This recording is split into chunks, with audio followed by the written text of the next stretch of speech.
எல்லாரும் வந்திருக்கிறதுக்கு நன்றி செலுத்துகிறேன். தொடர்ந்து 21 நாள் உபவாச நாளுக்கு தொடர்ந்து வாங்க, தடையில்லாம வாங்க. சரியா? இந்த மத்தேயு எழுதின நற்செய்தி நூலில் உள்ள 5 பெரிய இயேசுவின் போதனைகள், அதாவது நம்ம மலைப்பிரசங்கம் 5ஆம் அதிகாரம், 6ஆம் அதிகாரம், 7ஆம் அதிகாரத்தை மட்டும் பார்க்கிறோம். இயேசு இன்னும் பெரிய போதனைகள் பண்ணியிருக்கிறாரு. 2வது எதிர்ப்பை பற்றிய போதனை பண்ணியிருக்கிறார். எதிர்ப்பை பற்றிய போதனை மத்தேயு 10ஆம் அதிகாரம் ஃபுல்லா எதிர்ப்பை பற்றியது. எப்படின்னா, நீங்கள் சீசர்கள்ட்ட சொல்றாரு, நீங்கள் சமாரியர்களிடத்திலும் புறஜாதியர்களிடத்திலும் போகாமல் காணாமல் போன இஸ்ரவேல் ஜனங்களிடத்தில் போங்கள், பரலோகம் சமீபமா இருக்கிறதுன்னு சொல்லி சுவிசேஷம் சொல்லுங்க அப்படின்னு சொல்லி இயேசு என்ன சொல்லி அனுப்புறாரு?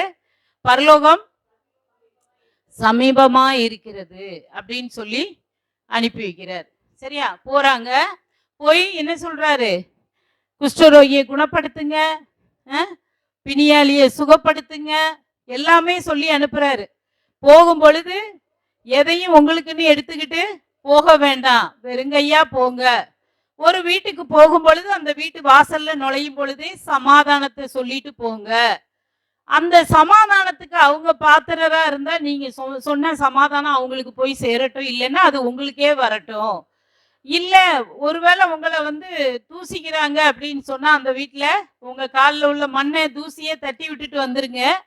அந்த ஆண்டவர் வருகையின் போது அந்த தூசிக்கு நான் கேள்வி கேட்பேன், பதில் அவங்க சொல்லி ஆகணும். எப்படின்னா, சோதம் குமாரா பட்டணம் கேடுகெட்டதா இருந்தது. அந்த பட்டணத்துக்கு நேரிடுகிறதை காட்டிலும் யார் வீட்டுல மண்ணை தட்டி விட்டுட்டு வந்தீங்களோ அவங்களுக்கு நேரிடுகிறது வேற மாதிரி இருக்கும், பயங்கரமா இருக்கும்னு சொல்லி சொன்னார். இப்படியே சொல்லி முடிச்சுட்டு கடைசியில சொல்றாரு, என் நிமித்தமா நீங்க எங்க போறீங்களோ சில இடங்கள்ல உங்களை கொண்டு போய் முக்கியமான இடத்துல நிக்க வச்சு உங்களை வாரினால் அடிப்பார்கள், வாரினால் அடிப்பார்கள், வரும் உங்களுக்கு அந்த எதிர்ப்புகள்லாம் வரும்னு சொல்லியே ஆண்டவர் அந்த சீசர்களிடத்துல சொல்லி அனுப்புறார். அடுத்து ராஜ்யத்தின் ஓமைகள். முதல்ல மலை பிரசங்கம், 2வது எதிர்ப்பை பற்றிய போதனை, 3வது ராஜ்யத்தின் ஓமைகள். இங்க என்ன சொன்னாரு? காதுள்ளவன் கேட்க கடவன். விதை விதைக்கிறவன் விதையை குறிச்சு பேசினாரா? அது வசனத்தை குறிச்சதுதான். சரியா? இது நல்லாவே உங்களுக்கு தெரியும். என்ன, இந்த 13ஆம் அதிகாரம் ராஜ்யத்தின் ஓமைகள். அடுத்து தாழ்மையை பற்றிய உபதேசம் அண்ட் ஓமைகள். தாழ்மையை பற்றிய உபதேசம் மற்றும் உவமைகள் 18ஆம் அதிகாரம் ஃபுல்லா. ஒருத்தருக்கு ஒருத்தர் எப்படி தாழ்மையா இருக்கணும், குழந்தைகளை போல இருக்கணும், குழந்தைங்க தான் பரலோக ராஜ்யத்துல சுதந்திரிக்க முடியும், உள்ள போக முடியும், அதே போல நீங்க இருக்கணும், அப்படி எல்லாம் சொல்லி கொடுத்தாரு இல்லையா? அடுத்து இறுதி காலத்தை பற்றிய போதனைகள்.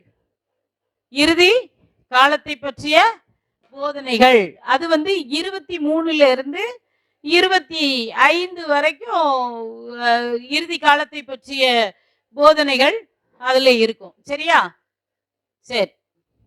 அடுத்து மத்தேயு தீர்க்க தரிசன நூலில் இருக்கும் இயேசுவின் வாழ்க்கையில் நடந்த 14 தீர்க்க தரிசன நிறைவேறுதல்கள். இயேசுவின் வாழ்க்கையில் நிறைவேறின 14 தீர்க்க தரிசனங்கள். அதாவது பழைய ஏற்பாட்டுல சொன்னது புதிய ஏற்பாட்டுல 60 இது நடந்திருக்குன்னு மத்தேயு ரிஜிஸ்டர் பண்ணியிருக்கிறாரு.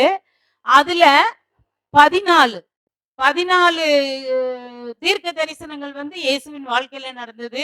நான் 1 விட்டுருக்கேன், 13 எடுத்துட்டேன். அந்த 1 உங்களுக்கு நான் பிறகு கூட சொல்றேன். இது இப்ப சொல்லிடுறேன். முதல்ல இயேசுவின் பிறப்பு. இயேசுவின் பிறப்பு ஏசாயா 7ஆம் அதிகாரம் 14ஆம் வசனத்தில் சொல்லப்பட்டது. மத்தேயு 1ஆம் அதிகாரம் 22, 23 நிறைவேறியது. சரியா? ஏசாயா 7:14, மத்தேயு 1ஆம் அதிகாரம் 22, 23. பிறப்பின் இடம் மீகா 5:2, மத்தேயு 2ஆம் அதிகாரம் 5, 6 வசனங்கள். மீகா 5:2, மத்தேயு 2ஆம் அதிகாரம் 5, 6 வசனங்கள். சரியா? 3 எகிப்திலிருந்து விடுதலை ஆகுதல்.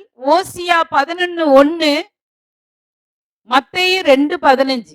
ஓசியா 11:1, மத்தேயு 2:15. பெத்லெகேமில் குழந்தைகள், ஆண் குழந்தைகள் கொல்லப்படுதல். எரேமியா 31:15, மத்தேயு 2:17-18. எரேமியா 31:15, மத்தேயு 2:17-18. நாசரேத்தில் குழந்தை பருவம். இது 5வது. நாசரேத்தில் குழந்தை பருவம் பழைய ஏற்பாடுல நான் எழுதல. புதிய ஏற்பாடு மத்தேயு 2:23. அடுத்து வருகைக்கான முன்னோடி ஏசாயா மட்டும் போட்டுக்கோங்க, அதுல நான் நம்பர் எழுதல. வருகைக்கான முன்னோடி ஏசாயா. மத்தேயு 3ஆம் அதிகாரம் 1-3 வரைக்கும். மத்தேயு 3ஆம் அதிகாரம் 1-3 வரைக்கும். கலிலேயாவில் ஊழியம் 7வது பாயிண்ட். கலிலேயாவில் ஊழியம் ஏசாயா 9:2, மத்தேயு 4ஆம் அதிகாரம் 14-16 வரைக்கும். ஏசாயா 9:2, மத்தேயு 4:14-16. சரியா? நோய்களை குணமாக்குதல் 8. ஏசாயா 53:4, மத்தேயு 8:7. ஏசாயா 53:4, மத்தேயு 8:7. 9 தாசனின் ஊழியம் ஏசாயா 42:2, மத்தேயு 12:17-21 வரைக்கும். ஏசாயா 42:2, மத்தேயு 12ஆம் அதிகாரம் 17-21. அடுத்து 10 உவமைகளில் பேசியது. சங்கீதம் 78:2, சங்கீதம் 78:2. 2 நாளாகமம் 29:30, 2 நாளாகமம் 29:30. மத்தேயு 13:25, மத்தேயு 13:25. 11 தாழ்மையான ராஜாவாக எருசலேமில் வெற்றி பவனி. தாழ்மையான ராஜாவாக எருசலேமில் வெற்றி பவனி. சகரியா 9:9, சகரியா 9:9. மத்தேயு 21ஆம் அதிகாரம் 4:5, மத்தேயு 21:4-5. கைது செய்யப்படுதல் பழைய ஏற்பாட்டுக்கு நான் எழுதல. புதிய ஏற்பாடு 26:56. மத்தேயு தான் 26:56. அடுத்து 13 30 வெள்ளிக்காசுக்காக காட்டி கொடுக்கப்படுதல். சகரியா 11ஆம் அதிகாரம் 12-13. மத்தேயு 27:9-10. சகரியா 11ஆம் அதிகாரம் 12-13. மத்தேயு 27:9-10. 14வது இது நான் விட்டுருக்கிறேன். சரியா? விட்டுருக்கிறேன். கண்டுபிடிங்க, நீங்க கண்டுபிடிங்க. வருகைக்கான முன்னோடி ஏசாயான்னு மட்டும் சொன்னேன், அது எதுல இருக்குன்னு பாருங்க. புதிய ஏற்பாடை வாசித்துட்டு பழைய ஏற்பாடை கண்டுபிடிச்சிடலாம். 14:1 விட்டுருக்கேன், கண்டுபிடிச்சிடலாம். படிச்சீங்கன்னா கண்டுபிடிச்சிடலாம். சரியா? சரி. 60 தீர்க்க தரிசனங்கள் பழைய ஏற்பாட்டுல உள்ளது. புதிய ஏற்பாட்டுல அப்படியே நிறைவேறினதை மத்தேயு படிச்சுக்கிட்டே இருந்ததுனால ஒன்றோடு ஒன்று சம்பந்தப்படுத்தி நமக்கு தெளிவா எழுதி வச்சார். பழைய ஏற்பாட்டுல சொன்னது புதிய ஏற்பாட்டுல அப்படியே நடந்தது. தீர்க்க தரிசனங்கள் ஒவ்வொரு தீர்க்க தரிசியால சொல்லப்பட்டது. இதுல இயேசுவோட வாழ்க்கையில மட்டும் 14 தீர்க்க தரிசனங்கள் நிறைவேறி இருக்கு. இயேசு எங்க பிறப்பாரு, 30 வெள்ளிக்காசுக்கு காட்டி கொடுக்கப்படுவாரு, கைது செய்யப்படுவாரு, எல்லாமே. அவர் எந்த ஊர்ல பிறப்பாரு, கன்னி வயிற்றுல பிறப்பாரு, எங்கெங்க சொன்னாங்களோ அது புதிய ஏற்பாட்டுல அப்படியே நிறைவேறுச்சு. அடுத்து பரலோக ராஜ்யம், தேவனுடைய ராஜ்யம் என்று 37 தடவை எழுதி வச்சிருக்கிறார் மத்தேயு. பரலோக ராஜ்யம் அல்லது தேவனுடைய ராஜ்யம்னு 37 தடவை எழுதி வச்சிருக்கிறார். 9 முறை இயேசுவுக்கு தாவீதின் குமாரன் சொல்லி எழுதியிருக்காரு. ஏன்னா இயேசு அவர் மேசியாவா காட்டிக்கிட்டே இருக்கிறார். அப்போ தாவீதின் இது ராஜரீகமான நூல். சிங்கத்துக்கு சொன்னேன் நான், ராஜா ராஜரீகம், ராஜா. இந்த நூல் ராஜாவை குறிச்சு பேசுது. அவர் தான் மேசியா. அப்போ தாவீதை பத்தி சொல்லி ஆகணும். அப்ப தாவீதின் குமாரன் சொல்லி 9 முறை சொல்லி இருக்கிறார். எருசலேமை பரிசுத்த நகரம் என்றும் மகாராஜாவின் நகரம் என்றும் எழுதியிருக்கிறார். பரிசுத்த நகரம், மகாராஜாவின் நகரம் என்று எழுதியிருக்கிறார். சரியா? மத்தேயில இருக்கிறது போலயே மார்க்கு, லூக்காவுல அப்படியே இருக்கும். சரியா? யோவான்ல இன்னும் நிறைய இருக்கும். ஆனாலும் மத்தேயு, மார்க்ல வந்து லூக்கா வரைக்கும் ஒன் போல இருக்கும். அதனால இது ஒன்றோடொன்று ஒன்று போல இருப்பதனால் ஒத்து வரும். ஒண்ணுக்கொண்ணு ஒத்து வரும். சினாப்டிக் காஸ்பல்னு சொல்லுவாங்க. ஒன் என்ன சொல்றது? ஒத்து வருதல்னு சொல்றோம்ல. ஒண்ணுக்கொண்ணு ஒத்து வருதுன்னு சொல்றோம்ல. அத இங்கிலீஷ்ல வந்து சினாப்டிக் காஸ்பல் அப்படின்னு அந்த சுவிசேஷம்னு சொல்லி இத சொல்லுவாங்க இந்த மூணையும். சரியா? இப்போ 28 அதிகாரம் இருக்கு. 1ல இருந்து 12 வரைக்கும் இயேசுவை இஸ்ரவேலின் ராஜாவாக பார்க்குது. 1ல இருந்து 12 வரைக்கும் இயேசுவை இஸ்ரவேலின் ராஜாவாக பார்க்கப்படுது. 1ல இருந்து 12 வரைக்கும் இயேசுவை இஸ்ரவேலின் ராஜாவாக. அடுத்து 12ஆம் அதிகாரத்திலே இயேசுவை புறக்கணிக்கிறாங்க. அடுத்து 13ல இருந்து 28 வரைக்கும் புறக்கணிக்கப்பட்ட இஸ்ரவேலின் ராஜா என்ன பணி செய்தார்? புறக்கணிக்கப்பட்ட இஸ்ரவேலின் ராஜா என்ன பணி செய்தார்னு இந்த 3 பகுதியா இருக்கு. இப்ப நம்ம ஒவ்வொரு பகுதியும் கொஞ்சம் பெருசா பார்த்துக்கிட்டோம். 1ல இருந்து 4ஆம் அதிகாரம் வரைக்கும் நம்ம என்ன இருக்கு, அதை எப்படி படிக்கணும் அப்படின்னு பார்க்கிறோம். மத்தேயு 1ல இருந்து 4 வரைக்கும் படிக்கும் பொழுது இப்படிதான் பார்க்கணும். இயேசுவோட பிறப்பு, ஞானஸ்தானம், வனாந்தரத்தில் ஏற்பட்ட சோதனையின் விவரங்கள் வந்து 1ல இருந்து 4 வரைக்கும் இருக்கு. சரியா? அடுத்து 5ல இருந்து 15 அவருடைய மலை பிரசங்கங்கள், அவருடைய பல்வேறு அற்புதங்கள் மற்றும் பிற உபதேசங்கள் அங்கே விவரிக்கப்படுகிறது. சரியா?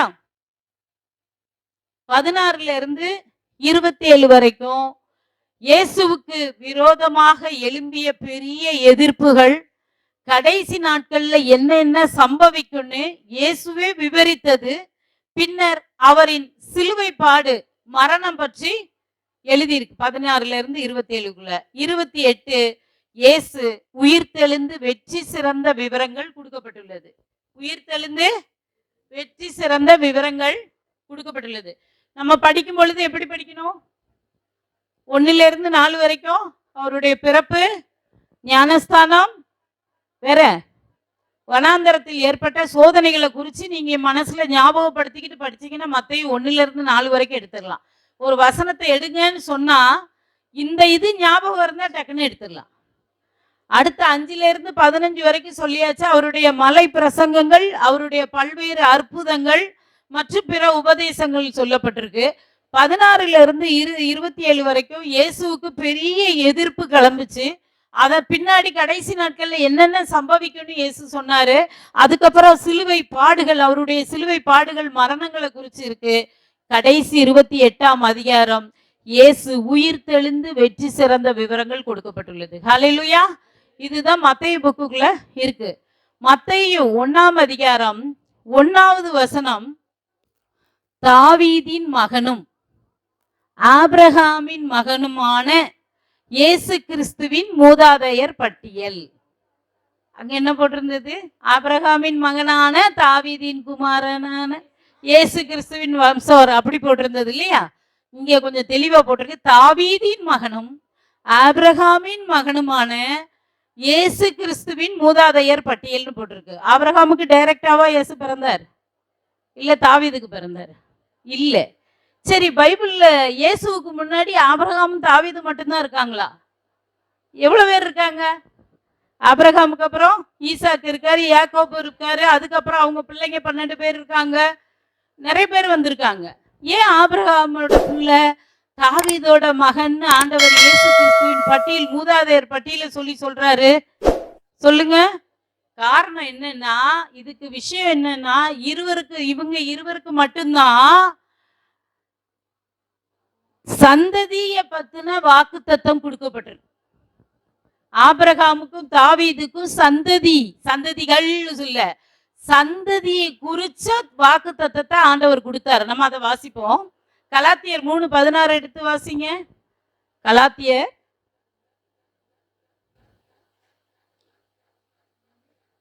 16. ம் ம் ம் ம் ம் ம் அந்த சந்ததியை மட்டும் சொல்லியிருக்கு. அப்படித்தானே? ஆபிரகாமுக்கும் தாவீதுக்கும் மட்டும்தான் சந்ததியை குறித்து சொன்னதா அங்க சொல்லப்பட்டிருக்கு. ரைட்டு தானா? பாத்தீங்களா? நல்ல தெளிவா பாருங்க.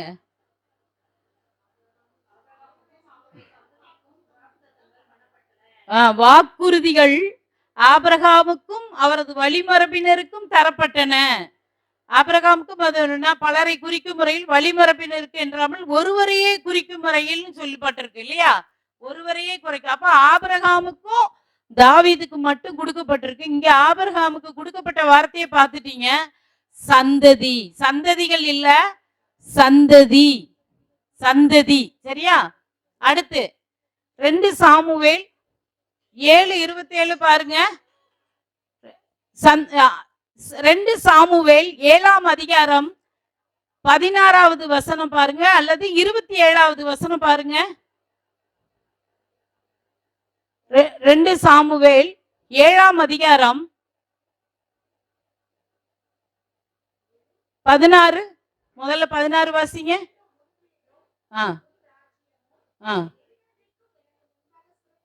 உன் வீடும் உன் ராஜ்யமும் எனக்கு முன்பாக எப்பொழுதும் ஸ்திரப்பட்டிருக்கும். அதை 27 வாசிங்க.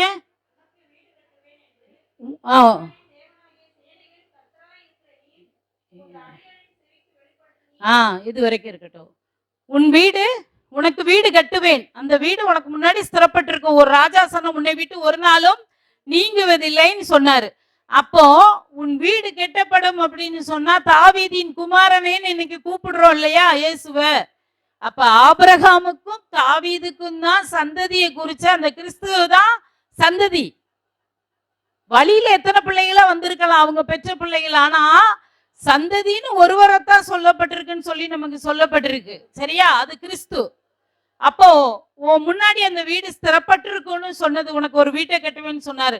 இவங்க 2 பேருக்கும் சந்ததியை குறிச்சு ஆண்டவர் வாக்குத்தத்தம் கொடுத்திருந்தார். அதனாலதான் வசனத்திலேயே ஆபிரகாமின் மகன், தாவீதின் மகன் அப்படின்னு சொல்லி இயேசுவ அந்த சந்ததியா குறிப்பிட்டு காட்டப்பட்டு இருந்தது. சரியா? இப்போ இது எப்படிப்பட்ட உத்தரவாதத்தை ஆண்டவர் அவங்களுக்கு கொடுத்திருந்திருக்காரு?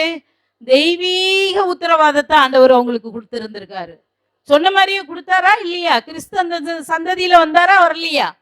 வந்தாரு. இதுதான் டிவைன் அஷூரன்ஸ் சொல்லுவாங்க, தெய்வீக உத்தரவாதம். வாக்கு கொடுத்துட்டாருன்னு சொன்னா இந்த வாக்கு மாறாதது. ஹல்லேலூயா. நமக்கும் ஆண்டவர் அந்த டிவைன் அஷூரன்ஸ் சொல்ற தெய்வீக உத்தரவாதத்தை ஆண்டவர் நமக்கு கொடுத்திருந்தாருன்னு சொன்னா ஒரு நாள் அது மாறாது. அதை நமக்கு ஆண்டவர் செய்து கொடுத்து விடுவார். ஹல்லேலூயா. அப்புறம் மத்தேயு நற்செய்தி நூலை வாசிச்சு எல்லாம் வாசிக்கிறோம். என்ன நம்ம தெரிஞ்சுக்குவோம்? இயேசுவை இதுல எப்படி பின்பற்றுகிறது, இயேசுவை இதுல எப்படி பின்பற்றுகிறது எல்லாம் படிச்சுட்டோம். இயேசு எப்படி பின்பற்றுறது? முதல்ல இயேசு சிலுவைக்கு போனாரா? நம்ம எங்கேயாவது சிலுவைக்கு போனோமா? சிலுவைக்கு போனோமா? இல்ல. ரோட்ல அப்ப சிலுவையெல்லாம் சுமந்துட்டு போறாங்க, அவங்கெல்லாம் சுமந்துட்டு போறாங்க, நம்ம சுமக்கல, கஷ்டப்பட்டு சுமந்துட்டு போறாங்க.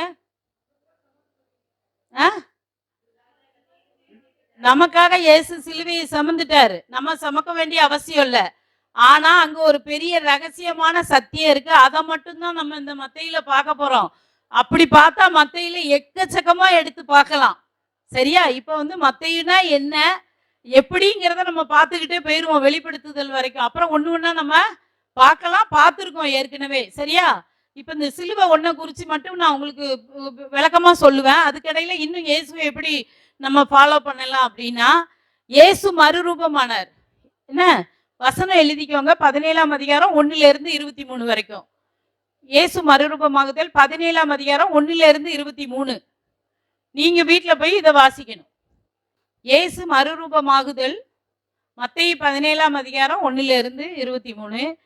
விசுவாசம் நமக்குள்ள அதிகமா பெருகணும். விசுவாசம் நமக்குள்ள அதிகமா பெருகும் பொழுது நாம் மறுரூபம் அடைவோம், நாம் மறுரூபம் அடைவோம். சரியா? இயேசுவை ஃபாலோ பண்ண சொல்ல. அடுத்து தேவாலயத்திற்கு வரி கட்ட சொன்னார். தேவாலயத்திற்கு வரி செலுத்துதல் மத்தேயு 17:24 இருந்து 27. மத்தேயு 17:24-27. எதுக்கு? ராயனுக்கு கெட்டுறத கவர்மெண்ட்னு ஒண்ணு இருந்தா நம்மளை சட்டத்திட்டங்களுக்கு உட்பட சொல்லும். வரி கட்டுறதுக்கு வரி கட்ட சொல்லும், அப்படித்தானே? லைசன்ஸ் எடுக்கிறதுக்கு லைசன்ஸ் எடுக்க சொல்லும். இதுக்கெல்லாம் என்ன செய்யணும்? அந்த தேசத்துக்குள்ள நம்ம வாழ்ந்தா அவங்களுக்கு கீழ்ப்படியணும். அப்போ ஆண்டவரே சொன்னாரு, ராயனுக்கு கொடுக்கறத ராயனுக்கு கொடுக்கணும்ட்டு. அப்ப நம்மளும் அதை ஃபாலோ பண்ணணுமா இல்லையா? அப்போ இந்த வரி செலுத்துறத பார்த்துக்கணும். அடுத்து, மற்றவர்களை மன்னித்தல் மெய்யாகவே உயர்வான நிலையில இருக்கிறது. இது எங்க இருக்குன்னா 18ஆம் அதிகாரம் 1-35. மத்தேயு 18 1-35. அந்த அதிகாரமே படிக்கிற மாதிரி தான் இருக்கும். மற்றவங்களை மன்னிக்கணும், சரியா? அடுத்து 5, நல்ல திருமணம், குழந்தைகளை போல ஆண்டவரை விசுவாசிக்கணும். அங்க கணவனுக்கு மனைவி கீழ்ப்படிதல், மனைவி மேல கணவன் அன்பு செலுத்துதல், பிள்ளைகளுக்கு தகப்பன்கள் தாய்கள் நல்லபடியா பிள்ளைகளை கவனிக்கிறது, பிள்ளைகள் தாய் தகப்பனுக்கு கீழ்ப்படுகிறது. இதை குறித்து ஒரு நல்ல குடும்ப வாழ்க்கை, அந்த குழந்தைங்களை போல ஆண்டவர் மேல விசுவாசமா இருக்கிறது, சரியா? அடுத்து, ஆஸ்திகளை விட்டு விடுதல். மத்தேயு 19:16-30 வரைக்கும்,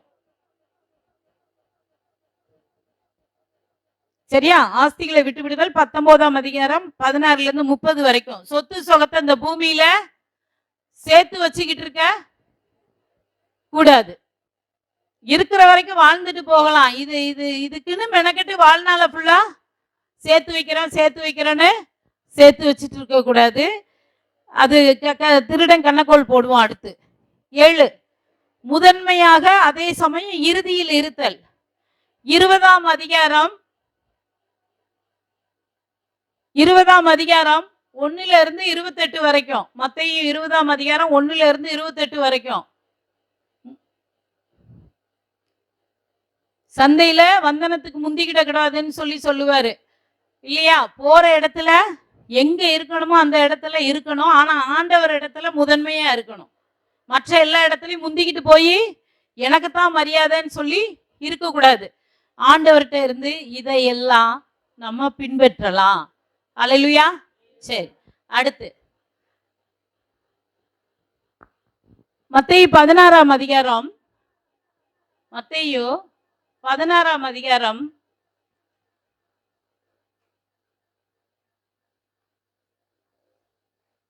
அதிகாரம் 13 குறிச்சு வச்சுக்கோங்க, 26 வரைக்கும். மத்தேயு 16ஆம் அதிகாரம் 13-26 வரைக்கும் குறிச்சிட்டீங்களா? சரி. ஆண்டவர் சீடர்கள்ட்ட கேட்கிறாரு, மனுஷகுமாரனாகிய என்ன பார்த்து மனுஷங்க என்ன யாருன்னு சொல்றாங்க அப்படின்னு கேட்கிறார். நீங்க தான் எரேமியாவோ, நீங்க தான் எலியாவோ, தீர்க்கதரிசின்னு சொல்றாங்க, யோவான் ஸ்நானகன்னு சொல்றாங்க அப்படின்னு சொல்றாங்க. சரி, அவங்க மனுஷங்க சொல்றது இருக்கட்டும், நீங்க என்ன சொல்றீங்க? நீங்க என்ன சொல்றீங்க? நீர் ஜீவனுள்ள தேவனுடைய குமாரனாகிய கிறிஸ்துன்னு சொல்றோம் அப்படின்னு சொல்றாரு பேதுரு. ஜீவனுள்ள தேவனுடைய குமாரனாகிய கிறிஸ்து நான் சொல்லியிருக்கிறோம், முன்னாடி பார்த்திருக்கிறோம். கிறிஸ்து இயேசுன்னு சொன்னா யாரை குறிக்கும்? பழைய ஏற்பாட்டு ஆதியிலேயே முன்னமையே இருந்தவர் இயேசு, சரியா? இயேசு கிறிஸ்துனா மனுஷகுமாரனா இங்க வந்ததை குறிக்கும். இவர் அழகா சொல்றாரு, நீ ஜீவனுள்ள தேவனுடைய குமாரனாகிய கிறிஸ்து அப்படின்னு சொல்றாரு. உடனே இயேசு அவர்கிட்ட சொல்றாரு, உனக்கு இதை மாம்சமும் இரத்தமும் வெளிப்படுத்தவில்லை அப்படிங்கிறாரு. யூதர்கள்ல இயேசு யூதர் தான், சரியா? யூதர்கள்ல மாம்சமும் இரத்தமும்னு சொன்னாங்கன்னா அது அவங்களுடைய பேச்சு வழக்கு மொழி, லாங்குவேஜ், ஒரு ஸ்லாங். எப்படின்னா, மனுஷனை பாரு அப்படின்னு நம்ம சொல்லுவோம், அவங்க மனுஷனை பாருன்னு சொல்ல மாட்டாங்க, மாம்சமும் இரத்தமும் உள்ளவனேன்னு சொல்லுவாங்க. அதனாலதான் இயேசு சொல்றாரு, உனக்கு மனிதன் வெளிப்படுத்தவில்லை, இதை என் பிதாவே உனக்கு வெளிப்படுத்தினார் நான் யார் என்று. அந்த மனுஷங்கிறதுக்கு தான் மாம்சமும் இரத்தமும் உனக்கு வெளிப்படுத்தவில்லைன்னு சொல்றாரு. மனுஷன் யாரும் உனக்கு சொல்லி தரல, என்ன எங்க அப்பா சொன்னாரு, பிதா சொன்னாரு நான் யாருன்னு சொல்லி அப்படின்னு சொல்லிட்டு அந்த இந்த வெளிப்படுத்தி இருக்காருல்ல உனக்கு, நீர் ஜீவனுள்ள தேவனுடைய குமாரனாகிய கிறிஸ்துன்னு எங்க பிதா உனக்கு சொல்லி கொடுத்தாருல்ல, இந்த வெளிப்பாட்டின் மேலதான் சபை கெட்டப்படும். ஹalleluya. எல்லாரும் என்ன நினைச்சுக்கிட்டாங்க, அங்க ஒரு வார்த்தை இருக்கு. என்ன வார்த்தை அப்படின்னு சொன்னா,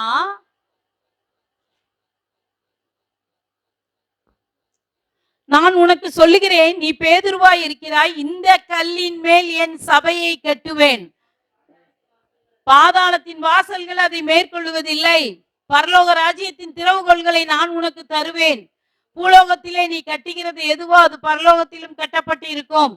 அப்படித்தானே, பூலோகத்தில் நீ கட்டவிழ்ப்பது எதுவோ அது பரலோகத்திலும் கட்டவிழ்க்கப்பட்டிருக்கும். அப்பனா பேதுரு மேல கெட்டுற அப்படின்னு சொன்னா, சபை பேதுரு மேல இல்ல, கிறிஸ்துவின் மேல் சபை கட்டப்பட்டு இருக்கிறது. ஹalleluya. அந்த சபை ஆகிய மனவாட்டி தான் நம்ம சபைக்குள்ள இருக்கிறோம். இங்க நம்ம என்ன சொல்றோமோ ஆண்டவர் என்ன செய்வாரு, அந்த வார்த்தையை நான் செயல்படுத்துவேன்னு சொல்றாரு. அங்க சீசனா பேதுரு இருக்கிறாரு, அதனால இந்த கல்லின் மேல் சொல்லிட்டாரு இல்லையா.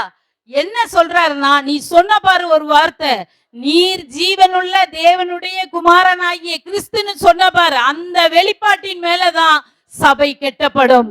இன்று கிறிஸ்து தான் சபைக்கு தலைவர். ஹalleluya. அவர் மேலதான் சபை கெட்டப்பட்டிருக்கு. ரகசியங்கள் இதெல்லாம், வேத ரகசியங்கள் இது. ஹalleluya. அப்புறம் பாத்தீங்கன்னா அப்படி ஒண்ணு ஒண்ணா சொல்லிட்டு வரும் பொழுது அடுத்து இயேசு சொல்றாரு, இயேசு தம்முடைய சீசர்களை நோக்கி 24 ஒருவன் என்னை பின்பற்றி வர விரும்பினால் அவன் தன்னை தானே வெறுத்து தன் சிலுவையை எடுத்துக்கொண்டு என்னை பின்பற்ற கடவன் அப்படின்னு சொல்லியிருக்கு. லூக்கா 9:23 எடுத்து பாருங்க. லூக்கா 9:23 தெளிவா வாசிக்கணும், என்ன டிஃபரெண்ட் இருக்குன்னு சொல்லணும். அதே வசனம் தான்.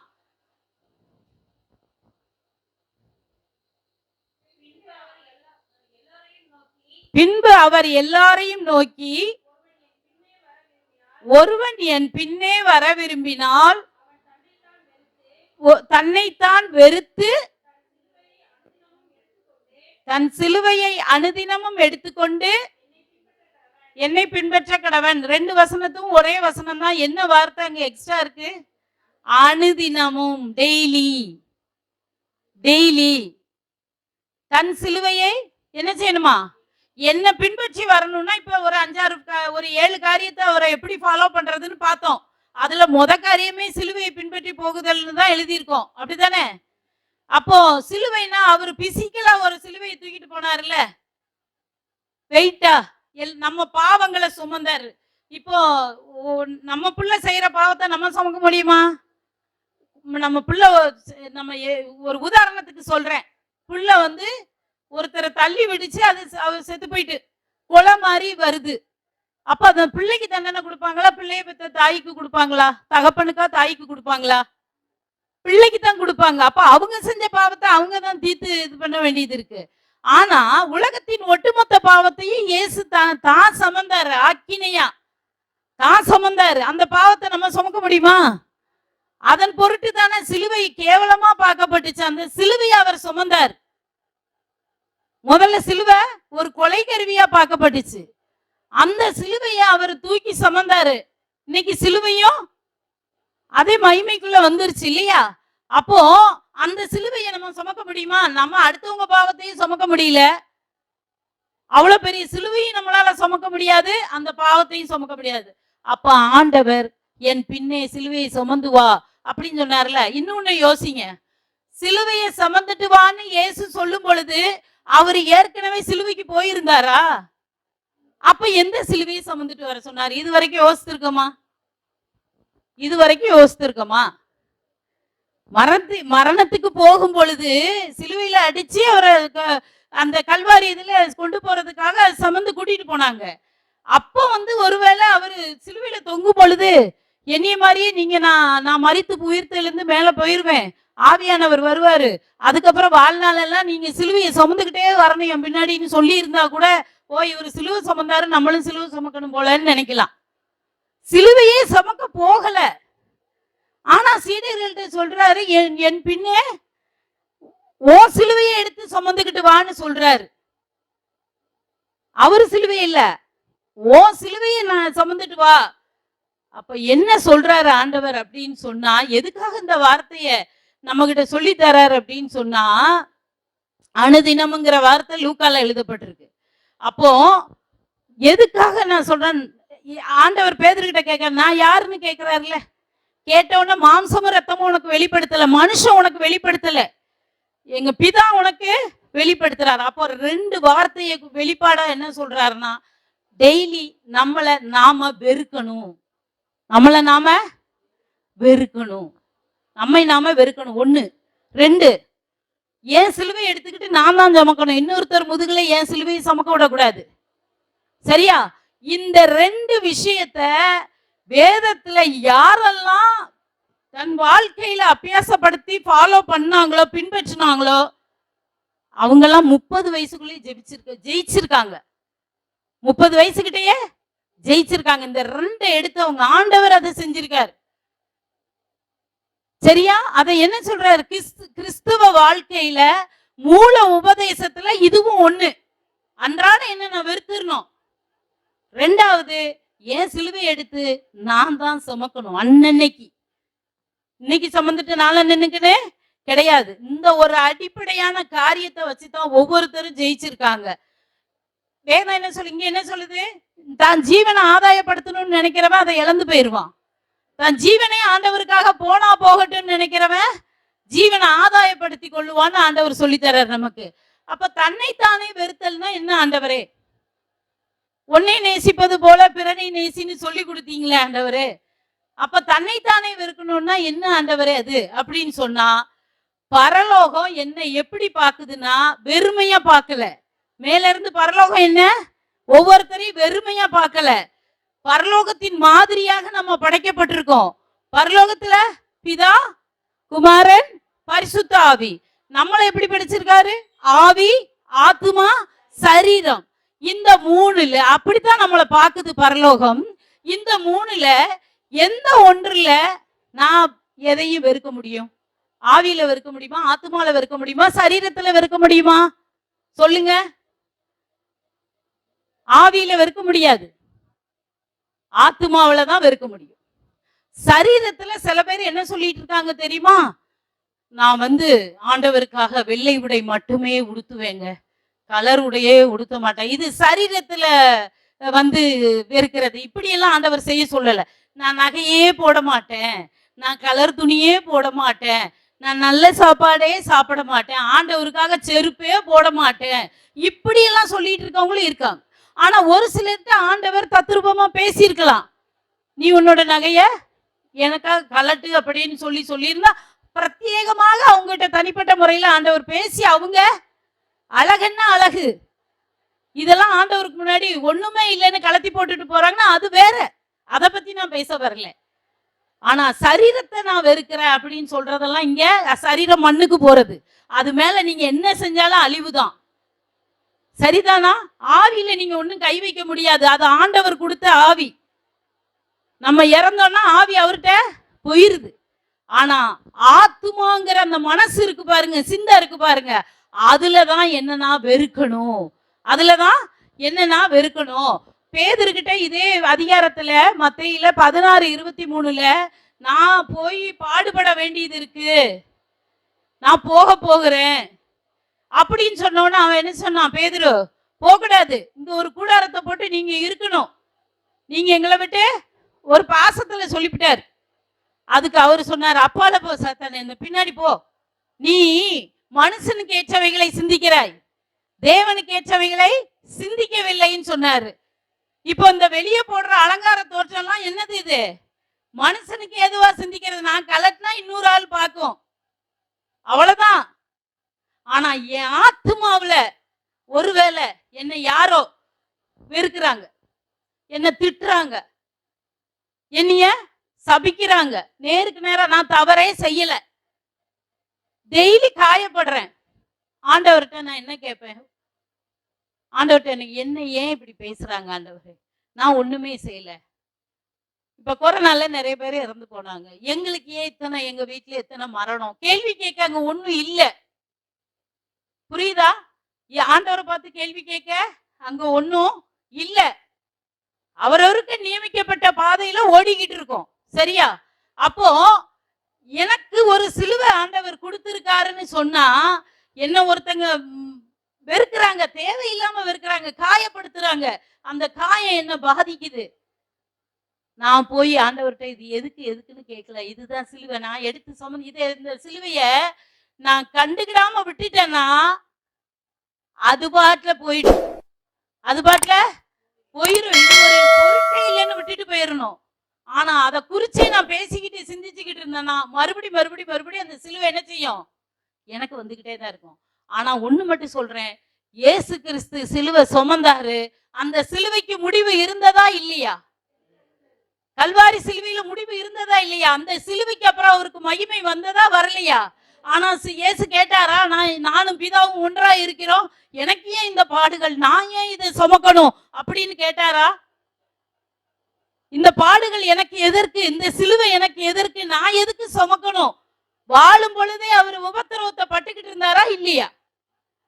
அவர் நினைச்சிருந்தா நம்மளை படைச்சவரு அந்த கஷ்டப்படணும்னு இல்ல.